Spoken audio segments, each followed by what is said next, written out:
ராசிக்கு குரு பயிற்சி எப்படிங்க இருக்கும்? தனுசு ராசிக்கு குரு பகவான் வந்து 7ஆம் இடத்துக்கு போறார். 7ஆம் இடம் அற்புதமான இடம் தான் குரு பகவானுக்கு. ஸ்தானத்தை பொறுத்து அற்புதமான பலன். உங்களுடைய புகழ் ஓங்கும். திருமண நிகழ்வுகள் கைகூடும்.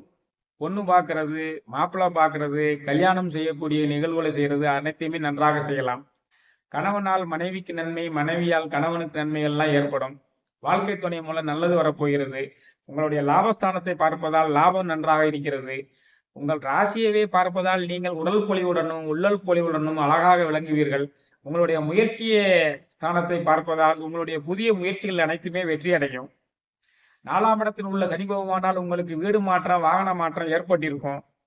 அதே சனி பகவான் வந்து 6ஆம் இடத்தையும் பார்த்து கொண்டு இருப்பதால் வம்பு வழக்குகளில் சிக்காமல் பார்த்து கொள்ள வேண்டும். வீடு மாற்றம், வாகன மாற்றம், தொழில் மாற்றம் ஏற்பட்டிருந்தால் நல்லது. அல்லது குறித்த காலத்திற்குள்ள இப்படி குறிப்பிட்ட சில தினங்களுக்குள்ள சில மாதங்களுக்குள்ள ஏற்படும். அதை ஏற்றுக்கொள்ளுங்கள். 9ஆம் இடத்தில் உள்ள கேது பகவானால் தந்தையாருடன் சண்டை சச்சரவுகள் வருவதற்குரிய வாய்ப்புகள் இருக்கிறது.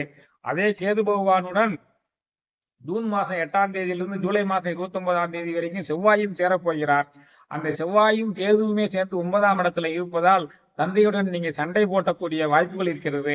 அந்த கருத்து வேறுபாடுகள் வராமல் பார்த்து கொள்ள வேண்டும் என்பதற்காகத்தான் இதை சொல்கிறேன். உங்களுடைய தொடைப்பகுதியில் சிறிது கட்டிகள் வந்து அதை அறுவை சிகிச்சை மூலம் அகற்றுவதற்குரிய வாய்ப்புகள் இருக்கிறது.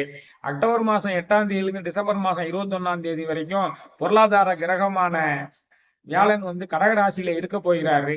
வியாழன் மறைகிறதுனால பொருளாதார விஷயங்கள்ல இந்த அக்டோபர் 8ஆம் தேதியிலிருந்து டிசம்பர் 21ஆம் தேதி வரைக்கும் கவனமா இருக்கணும். அந்த 3 மாசங்கள்ல நீங்க புதிய முதலீடு எதையுமே செய்யக்கூடாது. சரியா? இதான் வந்து உங்களுடைய தனுசு ராசிக்குரிய பலனாக இருக்கிறது. சுருக்கமாக நினைவுபடுத்துவது என்னவென்றால், உங்களுடைய வெளிவட்டார செல்வாக்கு ஓங்கும். கணவன் அல்லது மனைவியினுடைய புகழ் ஓங்கும். கணவன் மனைவி சிறப்படைவார்கள். லாபம் நன்றாக இருக்கிறது. உடல் பொலிவுடன் உள்ள பொலிவுடன் விளங்குவீர்கள்.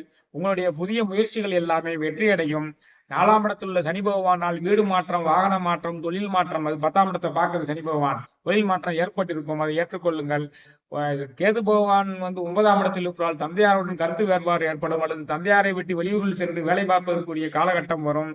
அந்த கேது பகவானுடன் சில காலம் ஜூன் 8ஆம் தேதியிலிருந்து ஜூலை 29ஆம் தேதி வரைக்கும் செவ்வாய் இணைவதால் உங்களுடைய தொடைப்பகுதியில் சிறிது கட்டி வந்து அறுவை சிகிச்சை மூலமாக அகற்றப்பட வேண்டிய காலகட்டங்கள் வரலாம். முன்னெச்சரிக்கை நடவடிக்கையாக இருங்கள். அக்டோபர் மாதம் 8ஆம் தேதியிலிருந்து டிசம்பர் மாதம் 21ஆம் தேதி வரைக்கும் பொருளாதார கிரகமான குரு பகவான் 8ஆம் இடத்தில் மறைவதால் அந்த 3 மாதம் புதிய முதலீடுகள் எதுவும் செய்யாமல் இருந்து கொண்டு இருக்க வேண்டும். இதான வந்து தனுசு ராசிக்காரர்களுடைய குரு பயிற்சி பலனாக இருக்கிறது.